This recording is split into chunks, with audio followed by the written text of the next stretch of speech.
Now, keep in mind these guides could be used for really pretty much any car. So some of the guidance today is going to be obviously specific for this X5, but I'm going to add in other points that were really, you could do this to just about any possible car. And there's some really loud cars out there. If you check out SoundSkins, they make some pre-made and prefab kits for some different models, including some of the things like the Jeep Gladiator, which is notoriously loud.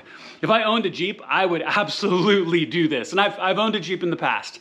So let's go ahead and jump into this project. I'm gonna show you how to do it, and we're gonna walk through it. I'll show you how to do your doors. I'm gonna show you how we're gonna do the floors and all the way throughout. So let's get started and jump into it. All right, so as we're gonna be doing the whole car today, there's some prep work that we're gonna wanna do in advance. Now, the age of this particular car, we actually don't have airbags in the seats, but I'm going to treat it like we do, and I'm going to give you advice like we do, because if you have airbags in your seats, you have to be very, very careful when you unplug your seats. We're going to be taking both front seats out. We're going to be taking our door cards off and everything else. So there's some prep work you can do to get the whole car ready and then dig into all the rest. Now, as we go through this, I'm only going to show, for example, one door card at a time.